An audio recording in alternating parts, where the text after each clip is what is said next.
లేకపోతే భక్తి లేకపోతే అవన్నీ కూడా వ్యర్థము అని చెప్పుకున్నాం అనమాట. దాంట్లో ఏం చెప్పారు, 3 రకాల జీవనం అంటే ఒక వ్యక్తికి 3 సార్లు జీవిస్తాడు. ఏంటి ఆ 3 జన్మలు అని చెప్పారు? ఎవరికైనా గుర్తుందా మాతాజీ? హరే కృష్ణ మాతాజీ.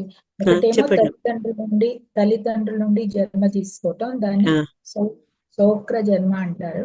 గురు ద్వారా మంత్రోపదేశంతో తీసుకోవటం, అది ద్విజ అని అంటారు. ఆ తర్వాత సావిత్ర జన్మ అని కూడా అంటారు. విగ్రహారాధన చేయటం వల్ల యాజ్ఞిక జన్మ. అట్లా 3 రకాలుగా వెరీ గుడ్, థ్యాంక్ యూ తల్లి. ఒక్క విగ్రహారాధన కాక యజ్ఞాలు కూడా నిర్వర్తించేందుకు వాళ్ళు ఎలిజిబుల్ అవుతారు. అందుకని దాన్ని యాజ్ఞిక అన్నారు. చూడండి, పేరులోనే ఉంది. యజ్ఞాదులు కూడా అతను నిర్వహించగలడు. తర్వాత మందిరాల్లో విగ్రహారాధన చేయగలరు. తర్వాత భగవంతుడిని ఇప్పుడు మాయాపూర్లో చూస్తుంటాం మనం, ఎంతో మంది ఆ స్త్రీ విగ్రహాలని ముట్టుకొని వాటిని అలంకరించి వాటికి వస్త్రధారణ ఇవన్నీ చేస్తారు కదా.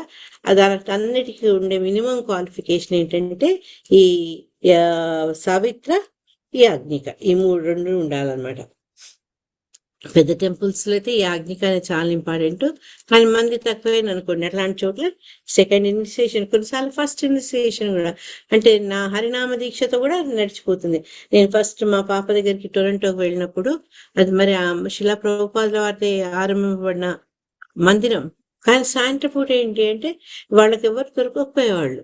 అందుకని వాళ్ళు నన్ను అడిగేవాళ్ళు. ముందు నేను భయపడ్డాను, అయ్యో ఎలా ఉండాలి నేను అని. కానీ వాళ్ళు చెప్పారు, ఎవరు లేనప్పుడు పర్వాలేదు మాతాజీ, ప్లీజ్ వెయిట్ చేయండి, ఆఫరింగ్ ప్రిపేర్ చేయండి అని. సో రోజు సాయంత్రం ఆయన భోగహారతి కంటే ముందు నేను అక్కడ కీర్చోర్ గోపినాథ్ అంటారు కెనడాలో, ఆయనకు చక్కగా రాత్రి డిన్నర్ రెడీ చేసేదాన్ని అనమాట. అదొక మంచి అవకాశం, అదృష్టం దొరికింది నాకు. అంటే ఆ రోజుల్లో సమయానుకూలంగా ఎవరుంటే వాళ్ళతోటి, భక్తులైతే చాలు, భక్తుల వాళ్ళు హరినామ దీక్ష తీసుకున్నా సరే. అదే అందుకే ఎప్పుడు చెప్తుంటా కదా, కాలమాన పరిస్థితులు బట్టి ఒక్కోసారి time and place and circumstances అప్పుడు తప్పదు. కానీ ముఖ్యంగా ఏంటంటే ఈ యాజ్ఞిక దీక్ష అనేది చాలా ఇంపార్టెంట్.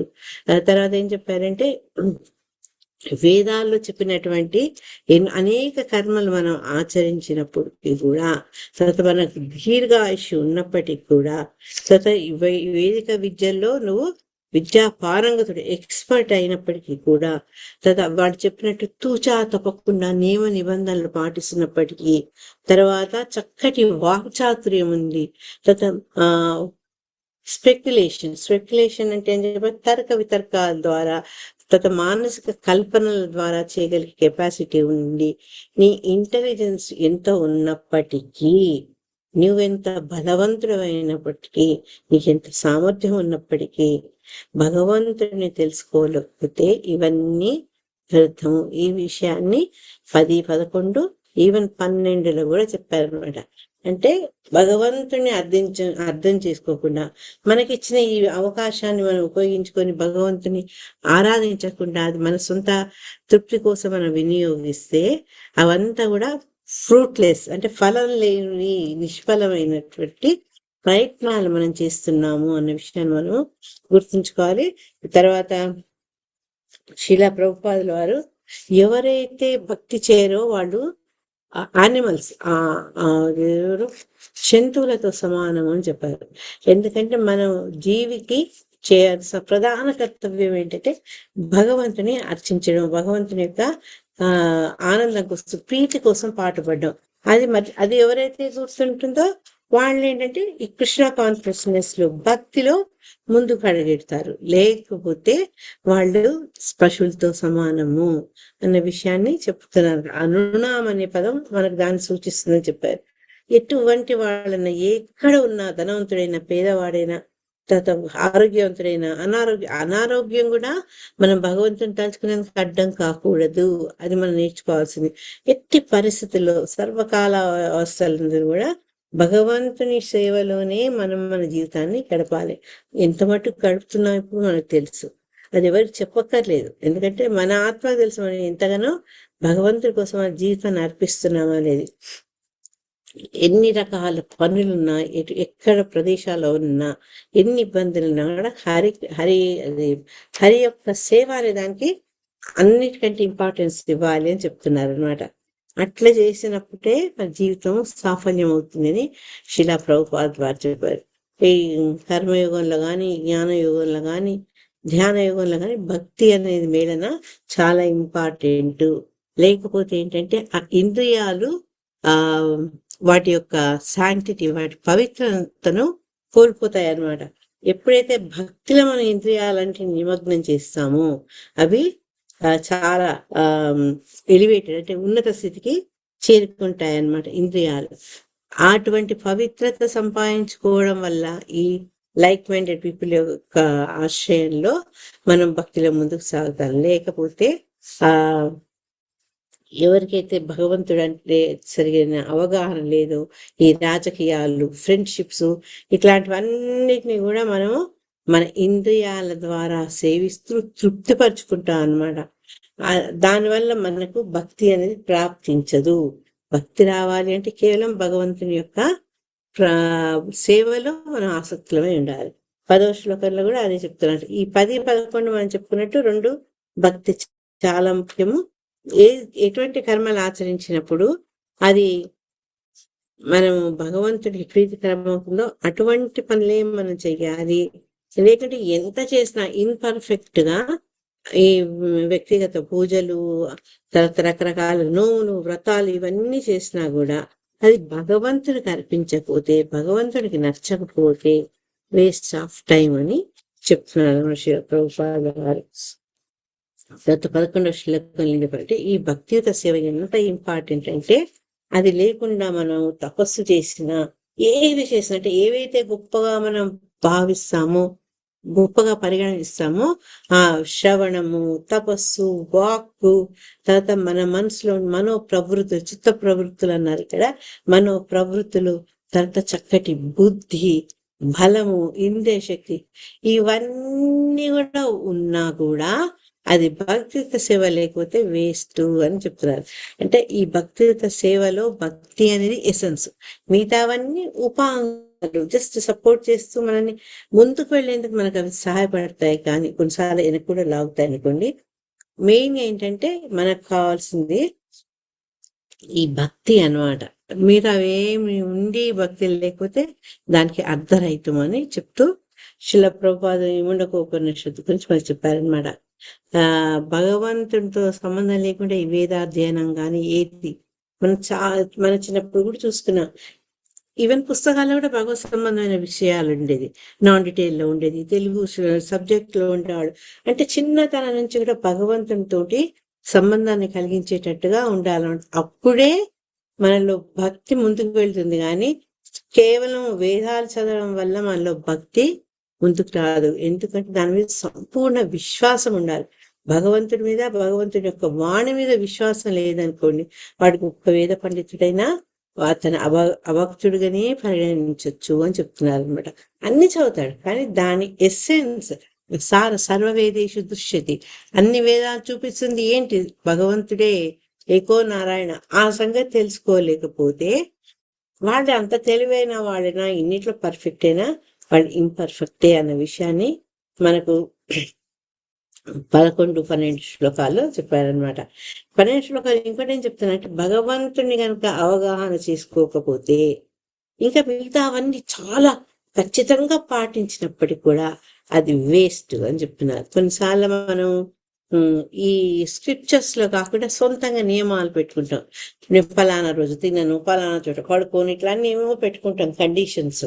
అవన్నీ కూడా భగవంతుడి ప్రేమ మనలో వృద్ధి చెందించకపోతే అవన్నీ కూడా బెస్ట్. శారీరక కసరత్తు కిందికే వస్తుంది కానీ అది భక్తిలోకి రాదు. ఆ విషయాన్ని కూడా మనకు ఈ శ్లోకాల ద్వారా చెప్పడం జరిగింది అనమాట.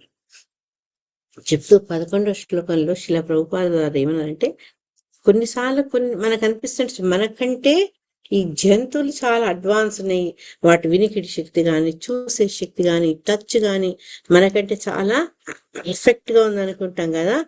కానీ ఎన్ని ఉన్నా కూడా వాళ్ళు మనుషులతోటి పోల్చకూడదు. ఎందుకు అంటే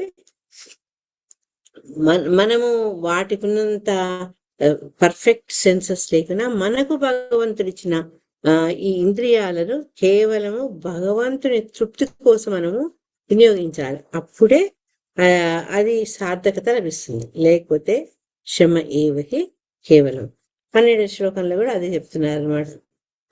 భగవంతుడి గురించి అనుభూతి పొందాలి, భగవంతుడిని అనుభవించాలంటే దానికి అనేక కర్మలు, అంటే ఆధ్యాత్మిక పరమైనటువంటి కర్మలు, చర్యలు సహాయపడతాయి. దాంట్లో ఏంటంటే యోగాభ్యాసము, సాఖ్యము, తర్వాత సన్యాసం తీసుకోవడము, వేదాధ్యయనం చేయడము, దేశాంతరాల్లో ప్రయాణం చేస్తూ భగవంతుడి గురించి చెప్పడం, ఇవన్నీ కూడా ఆధ్యాత్మిక పరమైనటువంటి కార్యక్రమాలే.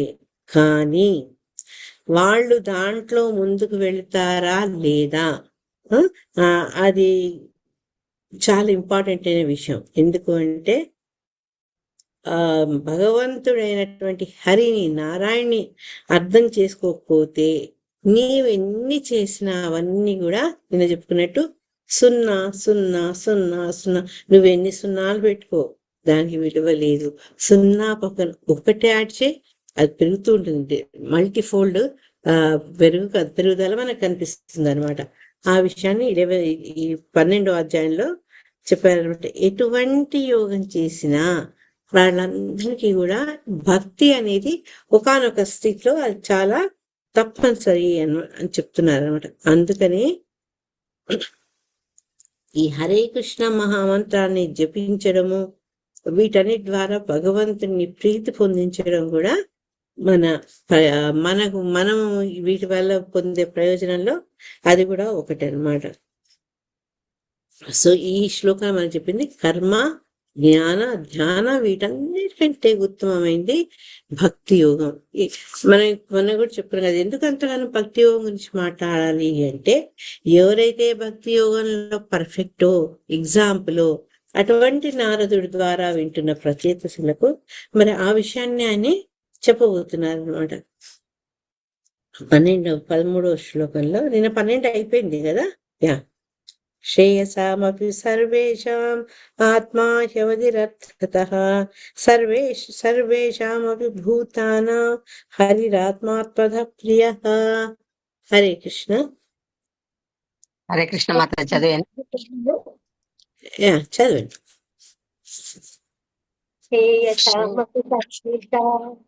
నాగమణి మాతాజీ. ఓకే, చదవండి. నెక్స్ట్ లక్ష్మీ మాత చదువుతాను. ఈరోజు మెయిన్ గా లక్ష్మీ మాతాజీ, యశోదా మాతాజీ, గీతా మాతాజీ వీళ్ళు చదువుతారు. సరే, ఇప్పుడు మీరు మొదలు పెట్టారు కదా, చదవండి. మాతాజీ చదవండి, పర్వాలేదు మాతాజీ. నేను కూడా చదవకుండా చదవండి. నాగమణి మాత చదవండి. శ్రేయసామపి సర్వేషాం ఆత్మ అవధిరత్తతః సర్వేషామపి భూతానాం హరిరాత్మద ప్రియః. మీరు ఎందుకు ఆడియో ఫీల్ అవుతున్నట్టే దీర్ఘం పెట్టట్లే, హరిరాత్మాత్మద. ఓకే, హరే కృష్ణ. మీరు చదవండి అమ్మా. హరిరాత్మాత్మద యథా హరిరాత్మాత్మద ప్రియః. యథార్థమునకు దేవదేవుడే సమస్త ఆత్మానుభూతికి మూలమై ఉన్నాడు. అందువలన కర్మము, జ్ఞానము, యోగము, భక్తి అనేది సమస్త మంగళకర కార్యముల లక్ష్యము పూర్ణ పురుషోత్తముడగు భగవానుడే. హరే కృష్ణ. హరే కృష్ణ.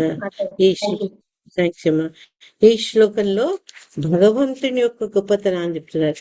ఇంతసేపు భగవంతుడి భక్తి చేయకపోతే వాటికి ప్రయోజనం లేదని చెప్పారు కదా. ఇప్పుడు ఏం చెప్తున్నారు అంటే, భగవంతుణ్ణి అర్థం చేసుకోకపోతే, భగవంతుణ్ణి అవగాహన చేసుకోకపోతే మిగతా నువ్వేం చేసినా అవి అనవసరము, వాటికి అర్థం లేదు అని చెప్పి, మనం ఆత్మానుభూతి పొందాలి అంటే, గాడ్ రియలైజేషన్ పొందాలి అంటే దాన్ని ఎవరివ్వాలి? మనకు సాక్షాత్ దేవాది దేవుడే మనకు ప్రసాదించాలన్నమాట. అందువల్ల ఇక్కడ శ్రీలా ప్రభుపాద ఏం చెప్తారంటే, మనం చేసే కర్మలు, జ్ఞానం, మనం సంపాదించిన జ్ఞానము, యోగము, భక్తి, ఇవన్నీ కూడా ఏంటంటే మంచి పనులు. కానీ ఆ మంచి పనులు ఎందుకు చేయాలి మనము అంటే దాని యొక్క ముఖ్య ఉద్దేశము భగవంతుని గురించి తెలుసుకునే అవకాశము, భగవంతుని దర్శించుకునే అవకాశము, భగవంతుని గురించి మాట్లాడే అవకాశం, ఇవన్నీ కూడా రావాలన్నమాట. ఎందుకు అంటే ఇవన్నీ మంగళకరమైన పనులు ఎవరైతే సచ్చింతనతో చేస్తారో దానివల్ల రెండు, ఒకటేమో భగవంతుని భగవంతుని పొందే లక్ష్యంలో మనం సక్సెస్ పొందుతాము. అదే రకంగా భగవంతుడి గురించి తెలుసుకుంటాం. ఆయన పూర్ణ పురుషోత్తముడు. తర్వాత ఈ మొత్తం ఈ చరాచర సృష్టికి కూడా ఎవరు కారకులు అంటే భగవంతుడు అన్న విషయాన్ని మనం మళ్ళీ ఒకసారి గుర్తు చేయొచ్చు అన్నమాట. ఈ భాష్యంలో కూడా శ్రీల ప్రభుపాద మనల్ని భగవద్గీత 7th చాప్టర్కి తీసుకెళ్లారు. సో మనం ఎందుకు చదవాలి భగవద్గీత, భాగవతము, తర్వాత చైతన్య చరిత్ర, దిస్ 3 books ఆర్ ఎనఫ్ అని శ్రీల ప్రభుపాదులు వారు చెప్పారు. ఎందుకంటే మనకు సరైన అవగాహన, బేసిక్ ఫండమెంటల్ నాలెడ్జ్ ఎక్కడ వస్తుంది మనకు అంటే భగవద్గీతలో స్వామి యొక్క సాక్షాత్ పలికిన పలుకుల ద్వారా మన స్థితిలో తెలుస్తుంది అనమాట. అందుకని మళ్ళీ భగవద్గీతలో చెప్పినవి ఆ విషయాల్ని మనం కొంచెం డీటెయిల్గా మనం శ్రీమద్ భాగవతంలో చూస్తాం. శ్రీమద్ భాగవతం కంటే ఇంకా అడ్వాన్స్ అయింది చైతన్య చరితామృతం. అది తరచుగా అందరికీ తెలీదు. ఈ కృష్ణ కాన్షియస్నెస్ పాటిస్తున్న వాళ్ళకు ఐడియా ఉంది, మిగతా వాళ్ళకంతా ఐడియా లేదు, దాని గురించి అంత తెలియదు. అంటే ఆ సీరియస్నెస్ వాళ్ళలో కనపడదు. కాబట్టి ఏదైనా సరే భగవంతుడి గురించి మనం తెలుసుకుంటే అప్పుడు మనం సార్థకత పొందాలి. లేకపోతే ఎన్ని చేసినా దానికి ఫలితం ఉండదు. ఉదాహరణకు శిలా ప్రభుపాదుల వారు చెప్తారు, ఒక పెళ్లి వాళ్ళ గుంపు వాళ్ళు నది దాటి అవతలికి వెళ్ళాలి. వెళ్తే పెళ్లి ఉంది. సరే రాత్రిపూట అందరూ పడవలోకి ఎక్కారు. తిట్టు వేస్తూనే ఉన్నారు కానీ తెల్లారి చూసేటప్పటికి వాళ్ళు అదే ఒడ్డులో ఉన్నారు. ఎందుకు అదే ఒడ్డులో ఉన్నారు అంటే వాళ్ళు అన్ని చేశారు కానీ ఆ పడవను కట్టేస్తాం కదా, దాని నుంచి లంగర్ వేయలేదు. అందుకని ఏంటంటే ఎక్కడ కూర్చున్నారో అక్కడే చేస్తున్నారు. మనమేమనుకుంటాం, మనం ఎన్నో చేస్తున్నాం అనుకుంటాం. కానీ అది ఎందుకు మనకు శ్రమ వృధా అంటే భగవంతుడి కోసం చేయట్లేదు, భగవంతుడి పట్ల అవగాహనతో చేయట్లేదు. కాబట్టి ఎన్ని చేసినా అది మనకు సరైన కరెక్ట్ మందు దొరకట్లేదు. ఈ మందు ఆ మందు, ఇప్పుడు అందరికీ ఏదో ఒక రకమైన రుగ్మతలు ఉంటాయి. ఏ మందు కనిపిస్తే ఆ మందు వేసుకుంటే మనకు దాని ఎఫెక్ట్ ఉండదు కదా. మన జబ్బుకు తగినటువంటి మందు వేసుకుంటే అది పనిచేసి దాని ప్రభావం చూపిస్తుంది. అదే రకంగా ఏంటంటే ఇక్కడ కూడా ఎన్ని పనులు చేసినా భగవంతుని యొక్క అనుభూతి, భగవంతుని గురించి సంబంధించిన జ్ఞానం పొందకపోతే అది వృధా అని 12వ శ్లోకంలో చెప్పుకుంటే ఏం చెప్పారంటే, ఫస్ట్ కింవా యోగైన సాంఖ్యేన అంటే యోగ పద్ధతిలో కానీ లేకుంటే సాంఖ్యం, మొత్తం ఈ భౌతిక ప్రపంచంలో ఉండే అన్నిటి విషయాలు తెలుసుకునేందుకు పఠనం చేయడం, అవన్నీ కూడా అర్థం లేవు. ఇంకేం చెప్పారంటే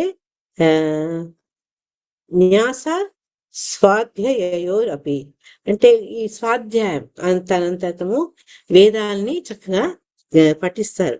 అది ఉన్న తర్వాత సన్యాసం తీసుకుని అన్నిటి నుంచి వైరాగ్యం పెంచుకొని ఇల్లు వదిలిపోయినా కూడా ప్రయోజనం లేదు. మూడోది ఏం చెప్పారంటే ఏవైతే శాస్త్రాల్లో చెప్పారో అటువంటి పుణ్యకర్మాలు ఎన్నో చేస్తే కింవా శ్రేయోభిర్ అన్యైశ్చ అని చెప్పబడినటువంటి మంచి కార్యాలు అవి చేయగలిగితే చేస్తున్నప్పటికీ లాస్ట్ ఏంటంటే నా యత్రాత్మ ప్రదోహరిహి, ఎవరైతే భగవంతుని గురించి అవగాహన చేసుకోవాలన్న ధోరణితో ఆ రకంగా పనులు చెయ్యకపోతే అప్పుడు ఏమన్నారు అంటే అది పనికిరాదు, యూజ్లెస్. నువ్వెంత చేసినావు అన్నది ఇక్కడ లెక్క కాదు. నువ్వెంత గొప్ప మిస్టిక్ యోగివి, అష్టాంగ యోగివి నువ్వు, తర్వాత నీకు చాలా పారంగతుడివి నువ్వు, నీకు ఈ వేదాలు అన్ని జ్ఞానం సంపాదించినాక ఈ భౌతిక ప్రపంచం మీద అనాసక్తితో నువ్వు సన్యాసాశ్రమాన్ని కూడా స్వీకరిస్తున్నావు, అన్ని మంచి మంచి పనులను చేస్తున్నావు. కానీ ఎప్పుడైతే భగవంతుడి గురించి జ్ఞానం నీకు రాలేదనుకో, ఇవన్నీ కూడా శ్రమయేవహి కేవలం అని చెప్తూ 13వ శ్లోకం నుంచి చెప్తున్నారు. అంటే ఈ మన యొక్క ఆత్మానుభూతికి ఆత్మను మనం తెలుసుకునేందుకు భగవంతుడే ఆధారము. అది చాలా ఇంపార్టెంట్. మనకు ఎన్నోసార్లు ఇటు భగవద్గీతలో భాగవతంలో ప్రతి చోట చెప్పుకోవాల్సి వస్తుంది. కానీ ఎందుకు చెప్పాల్సి వస్తుంది అంటే మందాహ సుమందమతయో మంద భాగ్య కలియుగంలో మన లక్షణం అది. అంత గొప్ప ప్రచేతలే వాడు ఏమన్నారు, ఈ సంసార సాగరంలో పడి స్వయంగా స్వామి ఇచ్చిన ఆదేశాలు, పరమ వైష్ణవుడైన శివుడు ఇచ్చిన ఆదేశాలు కూడా మేము మర్చిపోయాము, మాకు మళ్ళా జ్ఞానభిక్ష పెట్టమని నారదుని అడిగారు. ఇక మనం సంగతి ఏంటి? కలియుగంలో మనకి ఎన్నో ఎన్నో ఎన్నో అవలక్షణాలు. అందుకని మళ్ళీ మళ్ళీ మళ్ళీ భగవంతుడి యొక్క గొప్పతనాన్ని, భగవంతుడి సృష్టి గురించి ఇవంతా ఎందుకని సార్లు చెప్తున్నారు. ఫస్ట్ క్యాంటోలో నేర్చుకున్నాం, సెకండ్ క్యాంటోలో నేర్చుకున్నాం, థర్డ్ క్యాంటోలో, ఫోర్త్ క్యాంటోలో కూడా మళ్ళా ఈ చరాచర సృష్టికంతటికి మూల కారణము భగవంతుడే, పరమ పురుషుడే అని చెప్పడం జరిగింది. అంతేగాని మానవుడు సృష్టించాడు, మానవుడు భగవంతుడితో సమానం అని ఎక్కడ చెప్పలేదు. ఎందుకు అంటే ఈ మొత్తం ఈ భౌతిక ప్రపంచము రెండిటి కలయిక వల్ల సృష్టింపబడింది. ఆత్మ, అనాత్మ. దాని ఇంగ్లీష్లో ఏమంటారంటే spirit and matter. Spirit and matter అంటే మ్యాటర్ లో, ఈ భౌతికత్వంలో మనకు ఆత్మ ఉండదు. భౌతిక జీవనంలో ఆత్మ ఉండేది ఈ తటస్థ జీవులైనటువంటి మన లాంటి వాళ్ళలో. ఈ రెండింటిని కూడా ఎవరు సృజించారు అంటే కేవలము ఆ భగవంతుడే సృజించాడు. ఆయన శక్తి కారణంగానే ఈ భౌతిక ప్రపంచం సృష్టించబడింది, తర్వాత మెయింటైన్ పోషణ చేయబడింది, ఆఖరికి లయం కూడా జరుగుతుంది అన్నమాట. ఇవన్నీ ఏంటి అంటే కేవలం భక్తుడు తన భక్తి ద్వారా దాన్ని అర్థం చేసుకుంటాడు. ఎప్పుడైతే మనం అవగాహన లేదో అప్పుడు ఏంటంటే మనకి బేసిక్ నాలెడ్జే లేదనుకోండి, ఏబిసిడీడే రాకపోతే మనం ఏం చదువుతాము, ఏం రాస్తాము కదా. డాక్టరేట్ ఎట్లా చేస్తావు ఏబిసిడీ తెలియనప్పుడు? అట్లా అన్నమాట. మనకు ఆ సరైన అవగాహన చాలా చాలా చాలా మౌలికమైనటువంటిది, ఫండమెంటల్ జ్ఞానం మనకు మళ్ళీ ఒకసారి నారదుల వారు ఈ శ్లోకాల ద్వారా చెప్తున్నారు అనమాట. భగవంతుడే మన ఆత్మానుభూతి పొందడానికి మూలము అని చెప్తూ ఈ శ్లోకంలో శ్రేయసామపి సర్వేషాం ఆత్మా హ్యవతిరర్థతః. ఇది అయిపోయింది కదా. సారీ 14. ఇది ఫేమస్ శ్లోక. అది నేను అనేక సార్లు మనం దాని గురించి తలుచుకున్నాం అనమాట. దీంట్లో ఈ శ్లోకంకి వెళ్లే ముందు ఏంటి అంటే మనం ఏ యోగం ఆచరించిన, కర్మ, జ్ఞాన, ధ్యాన, ఏ యోగాన్ని అనుసరించినప్పటికీ కూడా మనం పొందాల్సినటువంటి లాభము, ప్రయోజనం కేవలం భక్తి మార్గాన్ని ఎప్పుడైతే చేరుకుంటామో, ఆ భక్తి అనే ఎసెన్స్, భక్తి అనే తడక వచ్చిందనుకోండి, అప్పుడు మనకు భగవంతుడి గురించి తెలుసుకోవడం కానీ, ఆత్మతత్వం అంటే ఏంటో అర్థం చేసుకోవడం కానీ జరుగుతుంది. భక్తి లేకుండా ఏది చేసినా కూడా మనం దాంట్లో సంపూర్ణ విజయం మనకు లభించదన్నమాట. అందుకే తేషాం సతయుక్తానాం భజతాం ప్రీతిపూరితం తదామి బుద్ధి యోగంతో ఏనమో ఉపయాంతి. ఆ బుద్ధి ఎవరిస్తారు? భగవంతుడి గురించి తెలుసుకునేందుకు ఆ శక్తిని భగవంతుడే ఇస్తాడు. ఎప్పుడు ఇస్తాడు అంటే భక్తుల మధ్య మనం ఎప్పుడైతే వాటి గురించి డిస్కస్ చేసుకుంటామో ఇటువంటి టాపిక్ ని, అప్పుడు భగవంతుడు మనకు ఆ బుద్ధిని ఇస్తాడనమాట. ఈ శిలా ప్రభుపాద పర్ఫోర్ట్లో 7th చాప్టర్ మిగతావి అంటే ఈ మన భూమి రాపు అన్నలో ఇవన్నీ నేర్చుకున్నాం కదా, వాటి అన్నిటి గురించి చెప్పుకుంటూ భగవంతుడు ఇటువంటి అన్ని తటస్థ శక్తులకు, బహిరంగ శక్తులకు అన్నిటి కూడా ఆయనే ఆధారం అని చెప్పుకుంటున్నారు అనమాట. అంతే. ఎప్పుడైనా సరే మనిషి మన భగవంతునితో సమానం కాదు. ఆయన యొక్క శక్తి యొక్క మనం అంటే శక్తికి శక్తిమానికి వ్యత్యాసం మనకు చాలా శిలా ప్రభుపాద వారు చెప్తారు. శక్తిమాన్ నుంచే వచ్చినప్పటికీ మన శక్తిమాన్ కాదు. అట్లా మన భగవంతుని యొక్క శక్తి అయినప్పటికీ కూడా మనం భగవంతునితో సమానం కాదు. ఆ భేదాన్ని మనం ఎప్పుడు కూడా గమనించాలి. అప్పుడు అటువంటి అవగాహన జీవికి ఒక పరిపూర్ణత్వాన్ని ఇస్తుందని చెప్పి, ఎందుకు భగవంతుణ్ణి ఏ రకంగా పూజించాలి అది చెప్పేందుకు ఈ చక్కటి శ్లోకం మనం చాలాసార్లు చదువుతున్నాం. యథా తరోర్మూల నిషేచనేన తృప్యంతి తత్స్కంద భుజోపశాఖాః ప్రాణోపహారాచ్చ యతేంద్రియాణాం తథైవ సర్వార్హణం అచ్యుతేజ్య. లక్ష్మీమాతాజీ చదవండి. హరే కృష్ణ మాతాజీ. యథో తరోర్మూల నిషేచనేన యథా తరోర్మూల నిషేచనేన తృప్యంతి తత్స్కంద భుజోపశాఖాః ప్రాణోపహారాచ్చ యతేంద్రియాణాం తథైవ సర్వార్హణమచ్యుతేజ్య. హరే కృష్ణ. ఇది లింక్ అనమాట. లాస్ట్ శ్లోకానికి ఇది. ఎందుకు అన్ని ఈ భక్తి లేకపోతే ఇవన్నీ వేస్ట్ అని ఎందుకు అంటున్నారు అంటే, ఇగో ఇక్కడ మనకి రీజన్ చెప్తున్నారు. హరే కృష్ణ. సునీత మాతాజీ చదువారా? ఓకే, మీరు మీనింగ్ చదవండి సీత లక్ష్మీ మాతాజీ. ఓకే. వృక్ష మూలమునకు నీరు పోయిట ఏ విధముగా కాండమును శాఖోపశాఖలను పత్రాదులను శక్తివంతము కావించును, ఉదరమునకు వసగిన ఆహారం ఏ విధముగా సమస్తేంద్రియములను ఉల్లాసపరచును, అదే విధముగా దేవదేవుడగు అచ్యుతిని అర్చించుట అతని అంశలేన దేవతలనందరినీ అప్రయత్నంగా సంతుష్టులను చేయును. థ్యాంక్ యూ మాతాజీ. హరే కృష్ణ. ఇది చాలా చక్కటి శ్లోక, వెరీ ఇంపార్టెంట్ శ్లోక. మనందరం దాన్ని బైహార్ట్ చేయాల్సినటువంటి శ్లోకం. ఎందుకు ఎన్ని యోగాలు చేసినా ఎన్ని విద్యలు తెలుసుకున్నా అవి భక్తి ఆధారంగా లేకపోతే వృధా అవుతుంది అనేది దీని ద్వారా మనకు తెలిసింది. మనం ఏదన్నా చెట్టుకు నీళ్ళు ఇవ్వాలంటే ఆకుకు పువ్వుకు కాండానికి విడివిడిగా ఇయ్యము, చెట్టు యొక్క మూలానికి వేర్లకి ఇస్తాం నీరు కదా. ఇస్తే అక్కడి నుంచి ఏమవుతుంది, నీరు అన్ని చోట్లకు అది వెళ్తుంది అనమాట. వెళ్ళి ఆ నీళ్ల ద్వారా మినరల్స్ మొదలైన వాటన్నిటిని కూడా ఆ చెట్టుకు వివిధ భాగాలకు అందిస్తుంది. మనం నేర్చుకున్నాం కదా చిన్నప్పుడు స్కూల్లో ఆరోస్ చూపిస్తుంటారు అనమాట. ఆరోస్ ద్వారా ఎట్లా ఊర్ధ్వగతిలో అది ప్రయాణం చేస్తుందో అది దాన్ని దేంతో పోల్చి చెప్పాలంటే శిలా ప్రభుపాదుల వారు మళ్ళా ఆహారం మన నోటి ద్వారా ఉదరానికి ఇస్తే అక్కడ జీర్ణమైన ఆహారం అది శక్తి రూపంలో వివిధ అంగాలకు అది సప్లై చేయబడుతుంది అన్నమాట.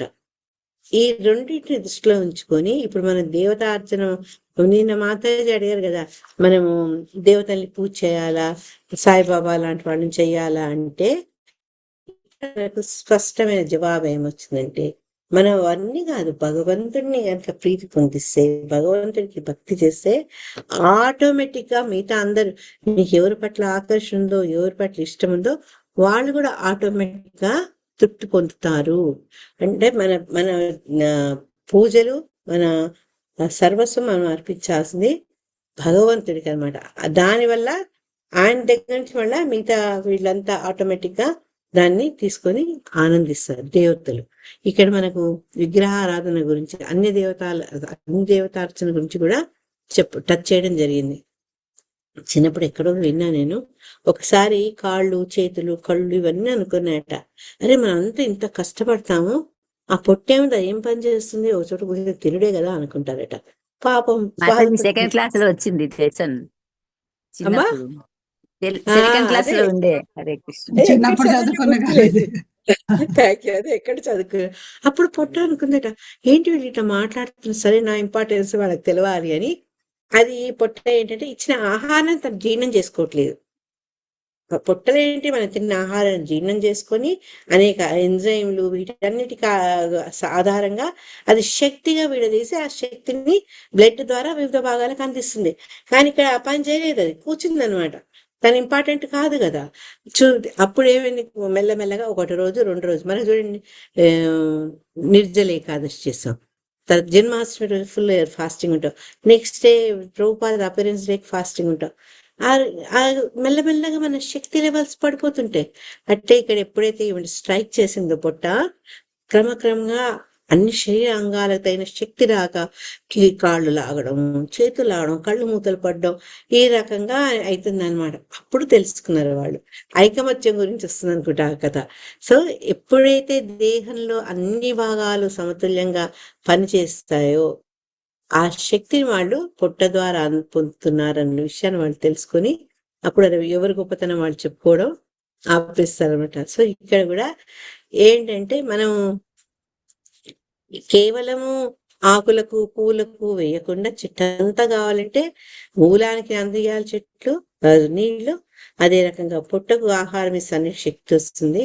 అదే రకంగా భగవంతుణ్ణి ఎవరైతే అర్చిస్తారో, భగవంతుని ఎవరైతే శరణు పొందుతారో ఆటోమేటిక్ గా అంతమంది దేవతల యొక్క కరుణ కూడా వాళ్లకు లభిస్తుంది.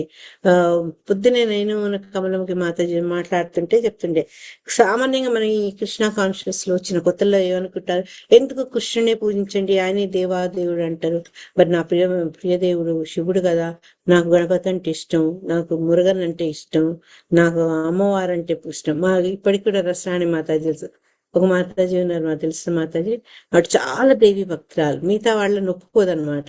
దేవి లేకుండా స్త్రీ లేకుండా ఇవన్నీ జరగవు కదా, అందుకని ఆమె ముఖ్యమైనది అనమాట.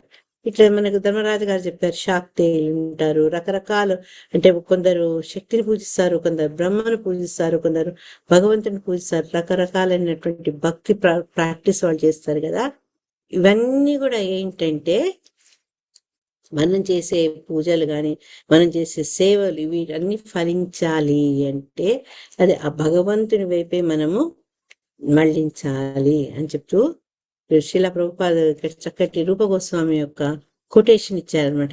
భక్తి లేకపోతే ఏంటి అంటే ఈ కర్మ, జ్ఞానము, ధ్యానము ఇట్లాంటివన్నీ ఎంత ఇంపార్టెంట్ అయినా భక్తి అనేది కొరవైతే అది విజయవంతం కాకపోవచ్చు. నీలో భక్తి లేదు, అట్లాంటప్పుడు నువ్వు తలుచుకున్న కార్యాలు కొన్నిసార్లు సఫలమవుతాయి, కొన్ని విఫలమవుతాయి.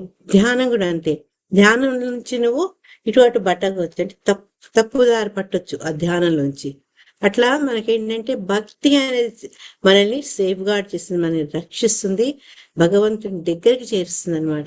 అందుకే రూపగోస్వామి ఏం చెప్పారంటే, అన్యాభిలాషిత శూన్యం జ్ఞానకర్మాది అనావృతం ఆనుకూలైన కృష్ణాను ఏంటమ్మా లాస్ట్ది, ఆనుకూలైన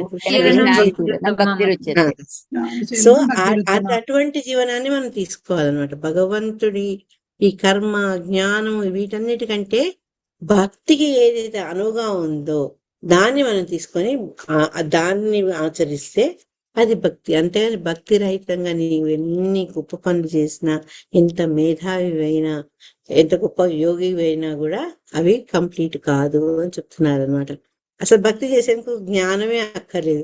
చైతన్య మహాప్రభు స్టోరీ చదువుకున్నాం కదా, ఉల్టాగా భగవద్గీత పెట్టుకొని, అంటే భగవంతుడు అంటే ఎవరో ఆయన గొప్పతనం మనం తెలుసుకుంటే ప్రేమతో, విశ్వాసంతో, భక్తితో, దాన్ని మన పెద్ద పిహెచ్డీలు ఫిలాసఫీ చదవకలేదనమాట. ఆ విషయం పాప సాధారణంగా ఈ సామాన్య ప్రజలకు తెలియదు.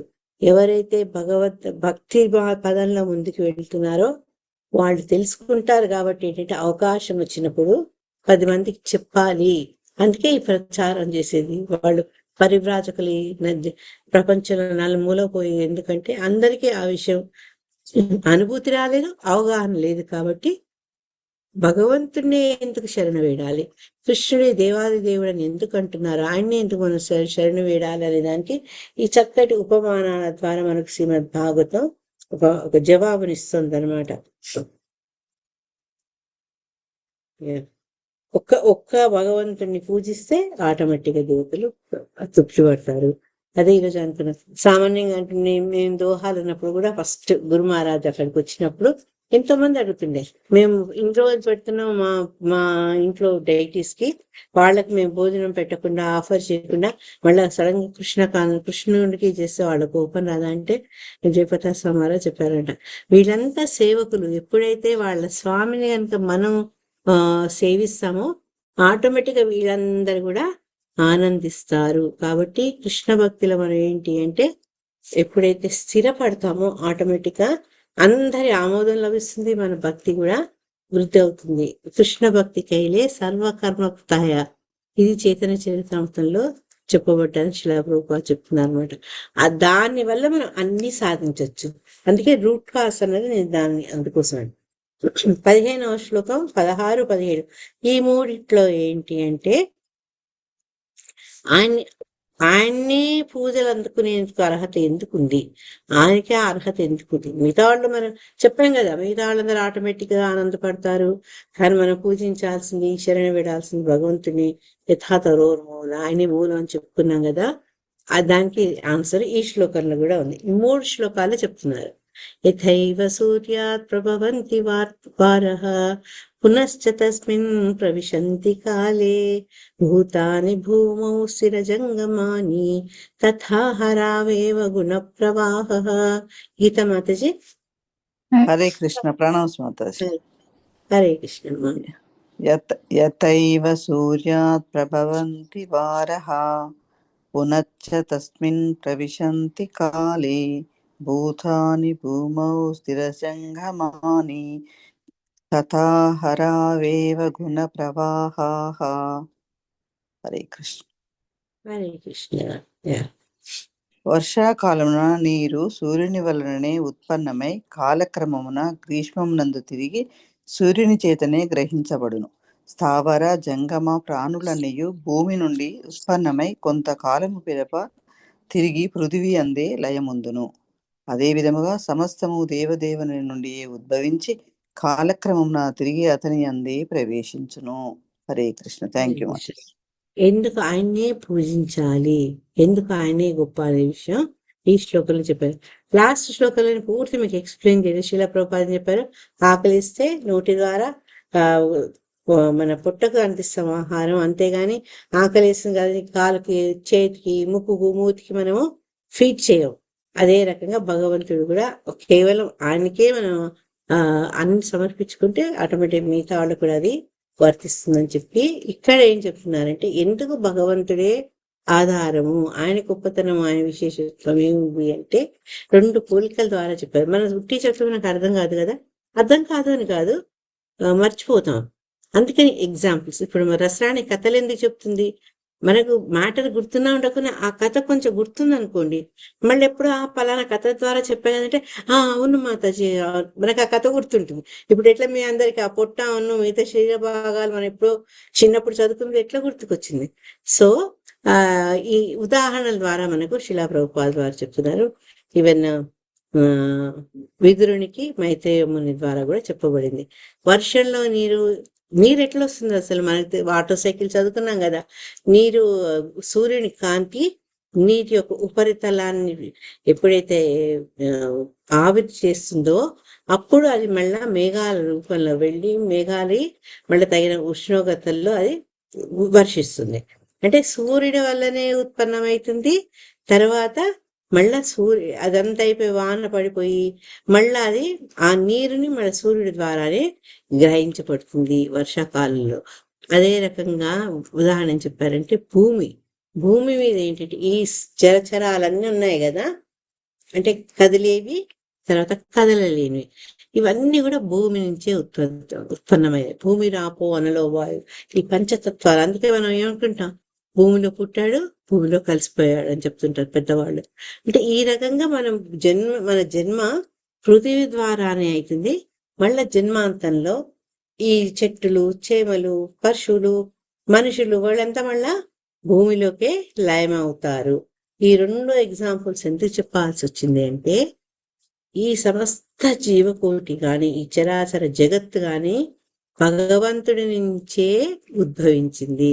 మళ్ళా ఎప్పుడైతే కాలక్రమంలో అంటే యుగాంతంలో లేకుంటే ఆ సైకిల్ కంప్లీట్ అయిపోయినప్పుడు మళ్ళా భగవంతుని యొక్క భావనతో, అంటే ఇది అయిపోయింది, దీన్ని వైండప్ చేయాలి, ఇంకా స్కూల్ పిల్లలు 4 గంటలు కానీ డబ్బా సర్దుకొని బ్యాగ్స్ పుస్తకాలు పెట్టుకుని ఎట్లా వెళ్ళిపోతారో అట్లా ఆ సృష్టి మళ్ళా ఏంటంటే మొత్తం క్లోజ్ అయిపోయి అది భగవంతుని బుజ్జలోనే వెళ్ళిపోతుంది అనమాట.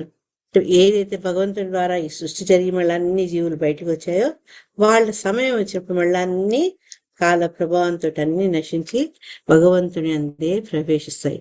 దీన్ని బట్టి మనం ఏం తెలుసుకోవాలంటే ఏ ఏ సృష్టిలో ఉన్న ఏ వస్తువు కూడా భగవంతుడికి భిన్నం కాదు, భగవంతుడికి భిన్నంగా సృష్టించబడింది కాదు.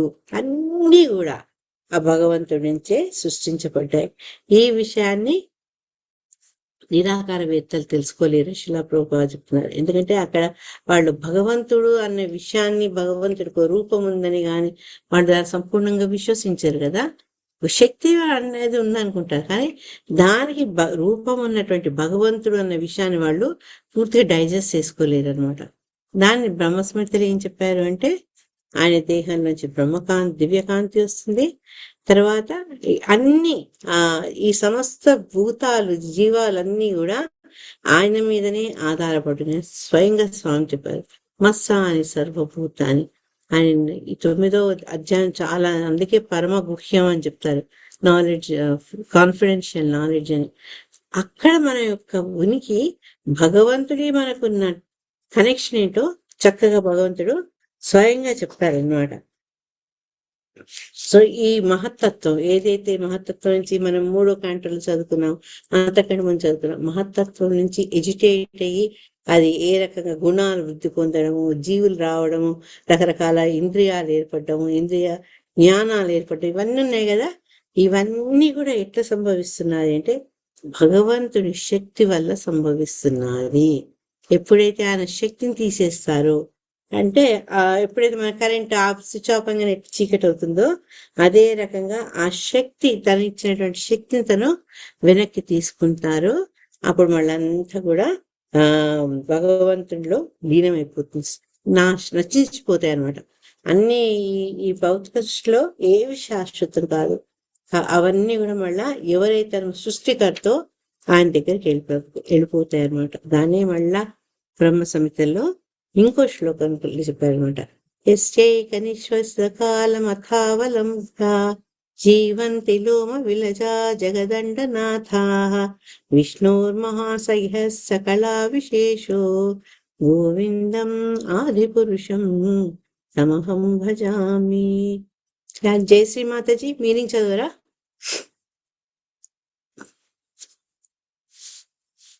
హరే కృష్ణ.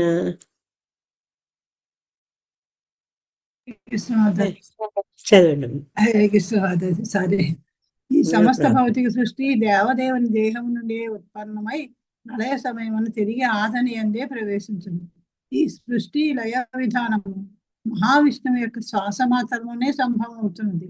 అట్టి మహావిష్ణువు శ్రీకృష్ణ భగవానుని ప్రధాన అంశము మాత్రమే. హరే కృష్ణ. Thank you. మళ్ళా ఇక్కడ మళ్ళా ఎప్పుడు టాపిక్ విష్ణువా కృష్ణనా? ఇద్దరు అదే అనుకున్నాను.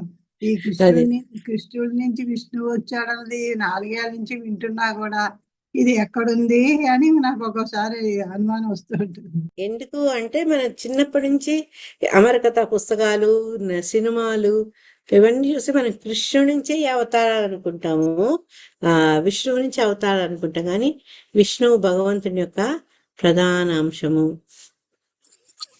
ఈ యొక్క అడ్మినిస్ట్రేషన్, పాలన కోసము, పోషణ కోసము ఆయన నుంచి వచ్చినటువంటి విస్తరణలు మాత్రమే. మహావిష్ణువుకు కృష్ణుడికి ఎటువంటి వ్యత్యాసం లేదు. అందుకే అనేక ప్రదేశాల్లో శిలా ప్రభుపాద కృష్ణ బ్రాకెట్లో విష్ణు, విష్ణు బ్రాకెట్లో కృష్ణ ఎందుకు రాస్తారంటే అభేదం. వాళ్ళు ఒక్కటే డిఫరెన్స్ ఏంటంటే వాళ్ళు ఉండే అబోర్డ్, దాన్ని ఏమంటారు, వాళ్ళ ఆవాసం డిఫరెంట్ ప్లేస్ లో ఉంటుంది. తర్వాత ఆయన్ని చేరే పద్ధతిలో కొంచెం వ్యత్యాసం ఉంటుంది. ఆయనది కృష్ణ ఏదైతే ఇన్ఫార్మల్ గా ఉంటుంది, విష్ణు మటుకు కొంచెం ఫార్మల్ గా ఉంటుంది. భగవంతుని అప్రోచ్ అవ్వాలంటే మనము చాలా జాగ్రత్తగా ఉండాలన్నమాట.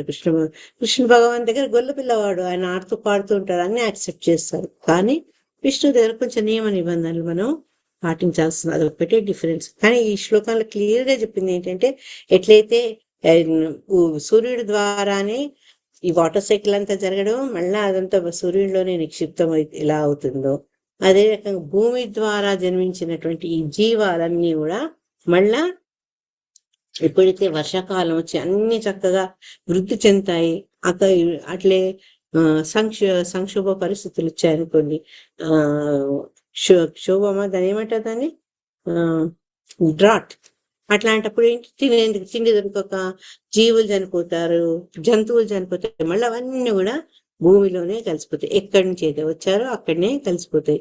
అదే రకంగా ఈ సృష్టి అంతా కూడా భగవంతుని ద్వారానే వచ్చింది, మళ్ళా అది తగిన సమయంలో భగవంతునిలోనే లీనమవుతుంది. ఇది ఫస్ట్ లో. కానీ 3 రీజన్స్ చెప్పారు ఎందుకు భగవంతుణ్ణి మనం ధ్యానించాలి, ఆయన సుపీరియారిటీ ఏంటి అనేది అనమాట. నెక్స్ట్ 16వ శ్లోకంలో ఏతత్పదం తజ్జగదాత్మనః పరం సకృద్విభాతం సవితుర్యథా ప్రభా యథా సవో జాగృతి సుప్త శక్తయో ద్రవ్య క్రియా జ్ఞాన విద్ధాభ్రమాత్యయ. హరే కృష్ణ. హరే కృష్ణ. సారీ, చదవండి స్వామి మాతాజీ. ప్రణామం. హరే కృష్ణ. ప్రణామం. చదవండి. హరే కృష్ణ.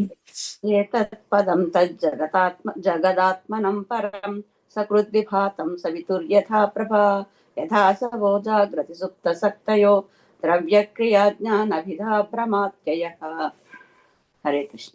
సూర్యకాంతి సూర్యునికి అభిన్నమైనట్లుగా దృశ్యమాన జగత్తు దేవదేవునికి అభిన్నమై ఉన్నది కనుక భగవానుడు ఈ భౌతిక సృష్టి యందు సర్వవ్యాప్తుడై ఉన్నాడు.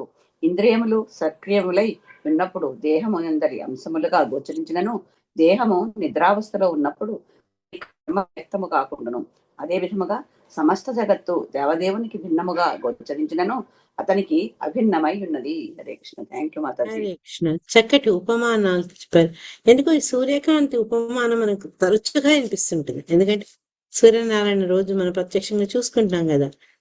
సూర్యుని ద్వారా వచ్చే కాంతి, సూర్యుడికి ఏం భేదం లేదు, సూర్యుడి ద్వారానే ఆ కాంతి పుంజం వస్తుంది. అదే రకంగా మనం ఏదైతే ఈ దృశ్యమాన జగత్తును మనం చూస్తున్నామో, ఈ భౌతిక ప్రపంచాన్ని చూస్తున్నామో, అది భగవంతుని శక్తే అభిన్నమైంది. అంటే భగవంతుడును మనం చూస్తున్న ఈ చరాచర జగత్తు వేరు కాదు. ఎందుకంటే అన్ని జీవులు సర్వవ్యాప్తి అయినటువంటి భగవంతుడు ఉండడం వల్ల ఏంటంటే ఈ సృష్టిలో ప్రతి దాంట్లో భగవంతుని యొక్క ఉనికిని మనం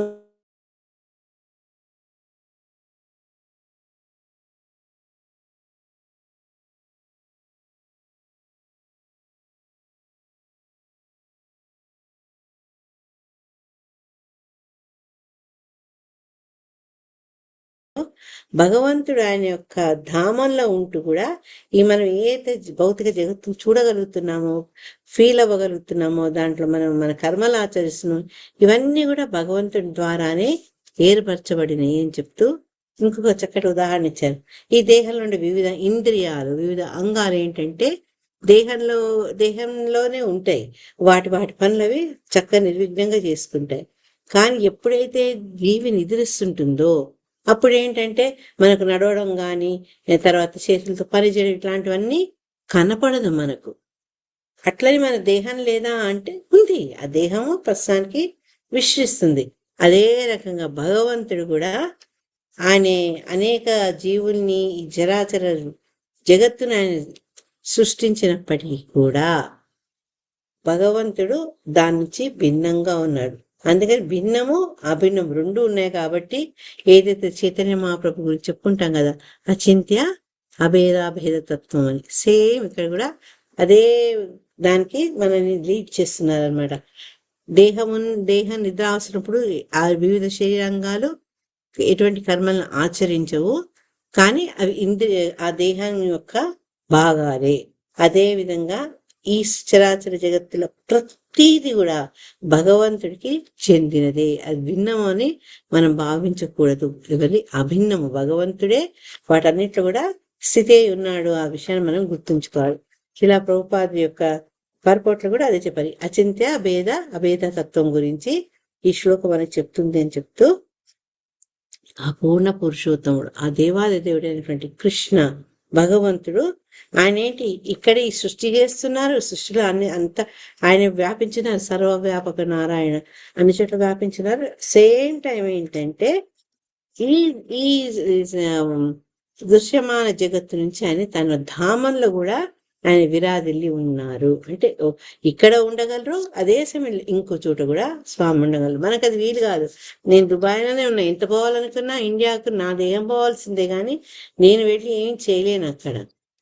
అది భగవంతుని యొక్క స్థితితో మనము గుర్తుంచుకోవాలి. మనం చూడలేము అనుకుంటూ భగవంతుడు లేడు అని అనకూడదు అనమాట. అందుకే ఇక్కడ ఏం చెప్తున్నారంటే, మనం భగవంతుడికి భిన్నం అని అనుకున్నప్పటికీ కూడా ఈ సృష్టిలో ప్రతి వస్తువు కూడా భగవంతుని వాళ్ళనే అది స్థితిలోకి వచ్చింది. మనం అన్ని చదువుకున్నాం. ఈ ఇంద్రియాలకు అధిపతులు ఎవరు, ఈ జ్ఞానేంద్రియాలు ఏంటి, కర్మేంద్రియాలు ఏంటి, ప్రతి విషయాన్ని కూడా మనకు కూలంకషంగా శ్రీమద్ భాగవతం చెప్తున్నాడు. వీటి బట్టి ఏంటంటే అన్ని భగవంతుడి నుంచి ఆవిర్భవించినయే. ఇక్కడ పదం అనే పదాన్ని, అదే ఇంతకుముందు చెప్పే కదా, దాని ఉండే స్థలం దేవదేవుడి నివాస స్థలం. దేవదేవుడి నివాస స్థలం ఏది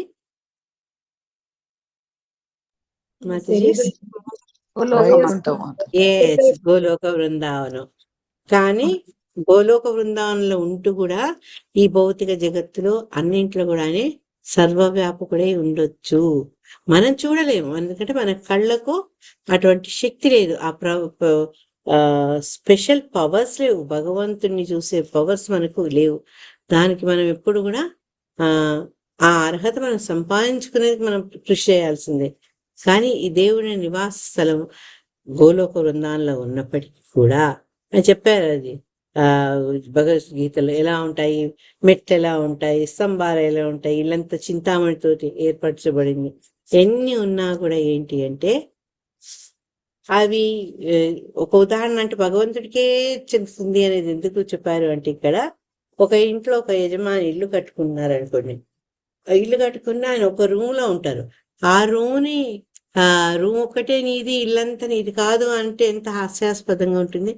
ఆయన ఆ రూమ్ లో ఉండకపోయినప్పటికీ ఈ మొత్తం ఇంటికి యజమాని ఒక వ్యక్తి అయి ఉంటాడు. అదే రకంగా ఇక్కడ భగవంతుడు కూడా అనేక ఈ సమస్త జగాలలో అన్నిట్లో ఉన్నప్పటికీ కూడా ఆయన ఏంటంటే ఆ ధామంలో ఉంటూ అవన్నీ తనకు చెందినవి అన్న విషయాన్ని మనకు ఈ వేదాల ద్వారా, ఆచారాల ద్వారా మనకు అందజేస్తారు. అంటే అవి అభిన్నం, భగవంతుడి నుంచి అభిన్నము, ఎట్ ద సేమ్ టైం భిన్నం. ఎందుకంటే భగవంతుడు ఇవన్నీ సృష్టించినప్పటికీ మళ్ళా ఆయన వీటితో సంబంధం లేకుండా తన స్వధామంలో ఉంటారనమాట. ఈ సూర్యుని చేతనే సృజించబడి సమస్త భౌతిక జగత్తు సూర్యుని పైనే ఆధారపడి. ఇక్కడ కంపారిజన్ భగవంతుడి నుంచి మళ్ళీ సూర్యుడి నుంచి. అయితే సూర్యుడు వాళ్ళ సృజన కారకుడు, ఆయన వాళ్ళతో పాటే ఉన్నాడు. అదే రకంగా కృష్ణుడు కూడా ఏంటంటే ఈ భౌతిక సృష్టించినప్పటికీ కూడా ఆయన తన ఆధ్యాత్మిక శక్తి అంటే ఆయన యొక్క ఎనర్జీ, స్పిరిచువల్ ఎనర్జీలోనే ఉంటారు. ఆయన మన భౌతిక సృష్టించినప్పటికీ భౌతికత్వంలో ఆయన ఉండరు. ఆ విషయాన్ని గుర్తు చేస్తూ మళ్ళా బ్రహ్మ సంహిత చెప్పారు.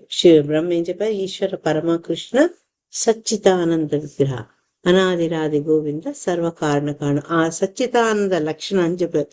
మన ఆత్మలకు అటువంటి శక్తి లేదు. కానీ భగవంతుడు ఏంటంటే అన్నిటికీ ఆది ఆయనే, తర్వాత అనాది అతడు, అన్ని కారణాలకు మూల కారకం కూడా భగవంతుడే అన్నమాట. ఇది ఆయన యొక్క గొప్పతనం. ఈ 2వ శ్లోకం ద్వారా ఆయన విశిష్టత గురించి చెప్పడం జరిగింది అనమాట. మనకేమనిపిస్తుందంటే ఈ మన జన్మ, ఈ జీవరాశులన్నీ ప్రకృతి ద్వారానే వచ్చాయి అని. కానీ ఆ ప్రకృతి కూడా మూల కారణం భగవంతుడు అనే విషయాన్ని మనము మర్చిపోకూడదు అని చెప్తున్నారు అనమాట. దీంట్లో రసరాణి మాత ఫేవరెట్ ఎగ్జాంపుల్ వచ్చింది. మట్టి కుండ, తర్వాత కుమ్మరివాడు. మనం ఏమనుకుంటాం, మట్టి కుండ కావాల్సిన ఇంగ్రీడియంట్ ఏంటి? మట్టి కదా. సామాన్యంగా అందరు కూడా అదే అనుకుంటారు. తర్వాత కుమ్మరివాడు అనే పాప నీళ్ళు చల్లుకుంటూ ఆ మట్టి ముద్దను ఆ తిరుగుతున్న చక్రం మీద పెట్టి తయారు చేసినప్పుడు కూడా మనము ఆ మట్టిని గమనించగలుగుతాం అన్నమాట. కానీ కళ్ళకు మనకు మట్టి ద్వారా కుండ ఏర్పడుతుంది కనిపిస్తుంది, కానీ ఆ కుండను చాకచక్యంగా నైపుణ్యంగా తయారు చేసిన వాడు ఎవరు? కుమ్మరిగానే కదా. అదే రకంగా ఈ జగత్తు కూడా భగవంతునితో అపురూపంగా నిర్మించబడింది.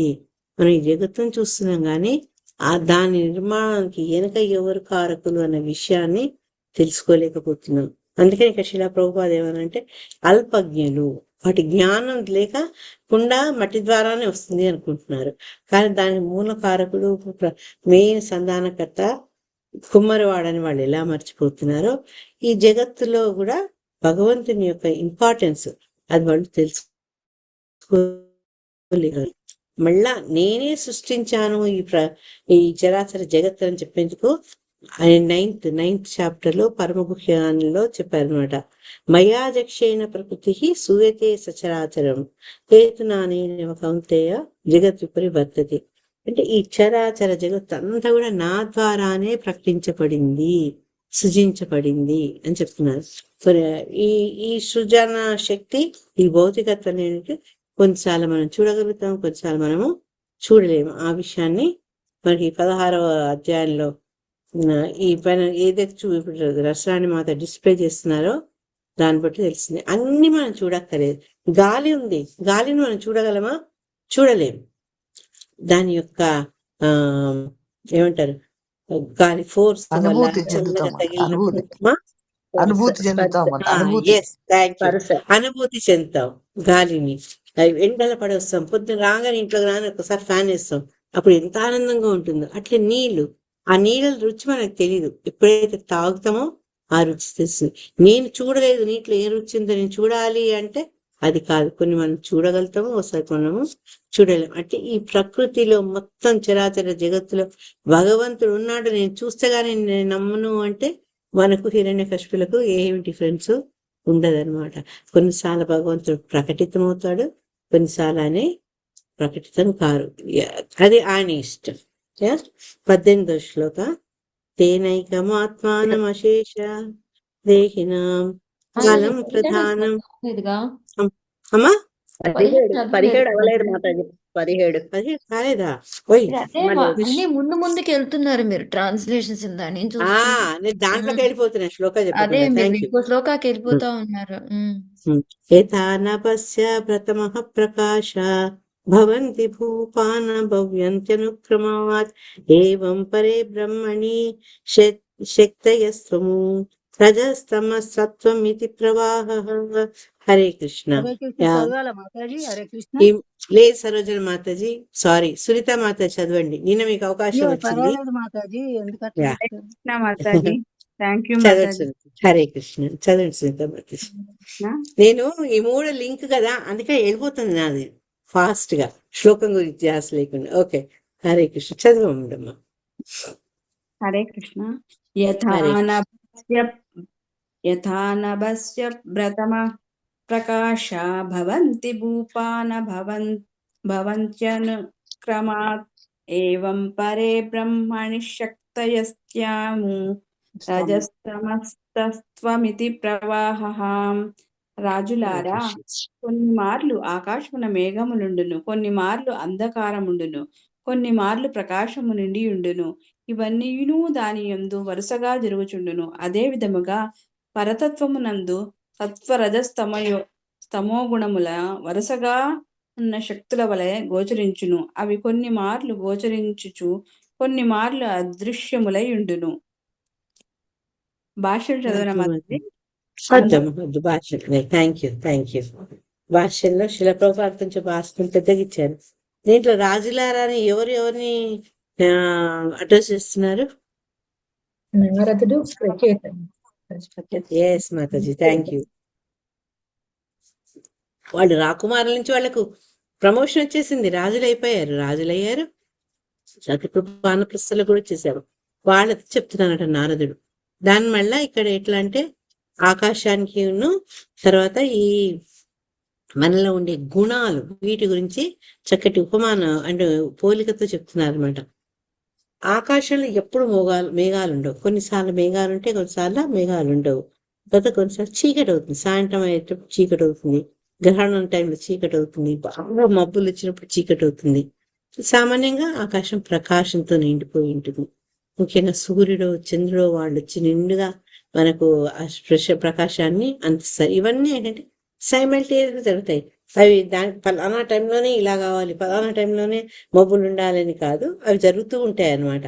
అదే రకంగా ఇక్కడ ఏం చెప్తున్నారంటే ఈ సత్వ రజస్తమో గుణాలు ఉంటాయి కదా, ఇవన్నీ వేరుగున్నట్టుగా మనం ఉచ్చరించినప్పటికీ కూడా అవేంటంటే సామాన్యంగా కలిసి ఉంటాయి. కలిసి ఉండి కొన్నిసార్లు ఒక్కొక్క గుణము వాటి ప్రభావం అధికంగా ఉంటుంది అనమాట. ఈ సూర్యుడు మబ్బులు వీటితోటి ఇలా ఈ గుణాల గురించి సామె చెప్తూ ఈ శ్లోకం చెప్తున్నారు అనమాట. ఆ పరతత్వం అంటే ఏది? భగవంతుడు. ఆ పరతత్వంలో ఈ 3 గుణాలు మనకు ఏ రకంగా ప్రకటితమవుతాయి. కొన్నిసార్లు గుణరహితంగా, అంటే గుణాలు మనకు కనపడవు. కొన్నిసార్లు ఏంటంటే ఏదో ఒక గుణం అధికంగా ఉండడం మనం గమనిస్తాం అనమాట. ఇక శిల ప్రభుపాద వారు అదే చెప్తున్నారు. కొన్నిసార్లు ప్రకాశము, మేఘము, అంధకారము ఒక్కసారి ప్రకటమవుతుంది. కానీ సామాన్యంగా ప్రకాశం అయితే ఎక్కడ ఉంటుందో అక్కడ అంధకారం అనేది మటుమాయమైపోతుంది. మనకు చెప్తారు కదా, సూర్య సమప్రభ. భగవంతుడు ఎక్కడుంటే అక్కడ అంధకారం ఎలా నశిస్తుందో, సూర్యుడు ఎక్కడుంటే అక్కడ అంధకారం అనేది నశిస్తుంది అనమాట. అయితే సూర్యుడు ఉన్నా లేకున్నా ఆ శక్తి అనేది ఎప్పుడు కూడా ఉంటుంది అని చెప్తున్నారు అనమాట. మనం కొన్నిసార్లు ఆకాశంలో మేఘాలు చూసాము, కొన్నిసార్లు వర్షం పడుతుంది, కొన్నిసార్లు నార్థన్ రీజియన్లో అయితే వాళ్ళకి మంచు పడుతుంది, స్నోఫాల్ అవుతుంది అనమాట. ఇవన్నీ ఏంటంటే రకరకాలుగా కనిపిస్తుంటాయి. ఈ పరిస్థితులు మారుతూ ఉంటాయి అన్నమాట.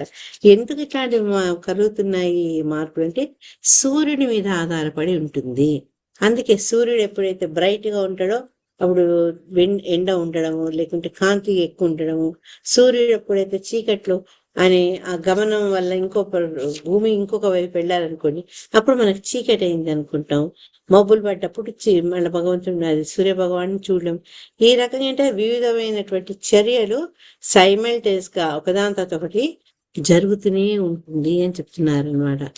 ఈ సూర్యుడు ఎన్ని రకాల మార్పులు వస్తున్నప్పటికీ కూడా సూర్యుడు ఎటువంటి మార్పు ఉంటుందో మనకి ఈ మార్పులన్నీ బాహ్యంగా కనిపిస్తున్నాయి. సూర్యుడు ఉంటాడు, సూర్యుడు ముందు మబ్బు వెళ్ళింది అనుకోండి, సూర్యుడు ఎక్కడ పోలేదు, ఆయన అక్కడే ఉన్నారు. కానీ ఆ మబ్బు కారణంగా మనకు చీకటి పడ్డట్టు, లేకపోతే సూర్యుడు కనపడకపోవడము, లేకంటే ఆ వర్షం పడడం, ఇవన్నీ కూడా సంభవిస్తాయి. కానీ ఇటువంటి మార్పులు సూర్యుడి మీద ఇటువంటి అదేమంటారు ప్రభావం చూపించావు అనమాట. అదే ఇక్కడ ఉదాహరణ చెప్తున్నారు. ఇటువంటి మార్పుడికి ఎప్పుడు సూర్యుడు ప్రభావితం కానట్టుగానే దేవదేవుడు అంటే ఆ భగవంతుడే మొత్తం ఈ సృష్టిని నిర్మించినప్పటికీ కూడా, అది నిర్మించాడు కదా అని భౌతికత్వంలో ఆయన మునిగిపోలేదు. ఆ భౌతికత్వం యొక్క ప్రభావం ఆయన మీద ఎప్పుడు కూడా ఉండదు అని చెప్పి అన్నీ ఆయన సృష్టించినవన్నీ 7th చాప్టర్ చెప్పుకుంటారు. భూమి, రాపో, అన్నిలో వాయువు, ఇవన్నీ కూడా నా భిన్న ప్రకృతి అవుతుంది అని చెప్పారనమాట. ఎందుకంటే అవన్నీ భగవంతుని ద్వారానే వచ్చినాయి, భగవంతుని శక్తే. కానీ అవి బాహ్య ప్రపంచానికి బాహ్య శక్తికి సంబంధించింది కాబట్టి దాన్ని ఆయన భిన్న ప్రకృతి అన్నారు అనమాట. దీని గురించి శిలా ప్రభుపాదులు వారు ఏం చెప్పారంటే, ఈ భిన్న పరిస్థితులు ఏవైనా కూడా భగవంతుని యొక్క ఉనికి మీద ప్రభావితం చూపించలేవు. అవి భగవంతుడు వాటి మీద ప్రభావం చూపిస్తారు, కానీ వాటి ప్రభావం భగవంతుడి మీద ఉండదు. మనకు భగవద్గీతలో చాలాసార్లు ఇది నేర్చుకున్నాం.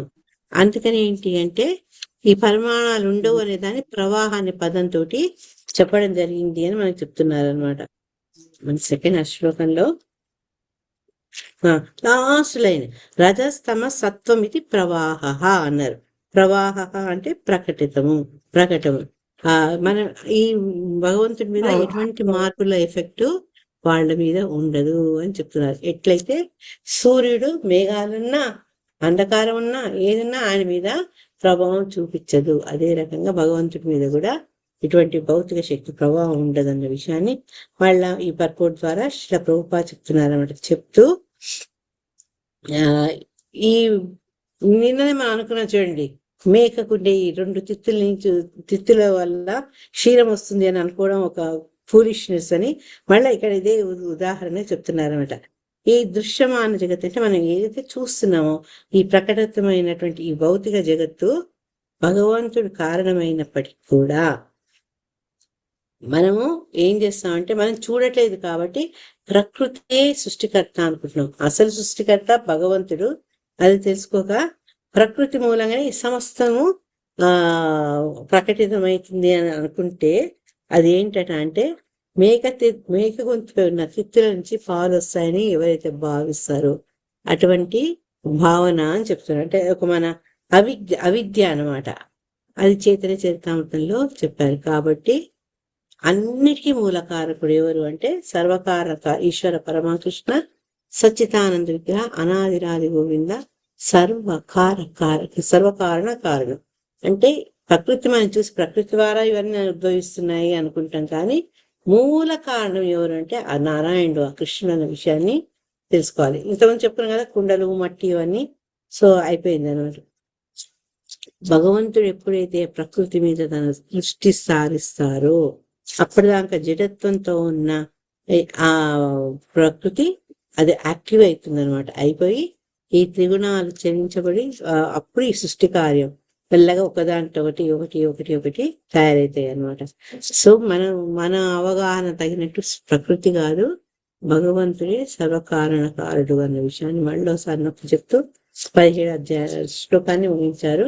18th నుంచి రేపు చేద్దాం.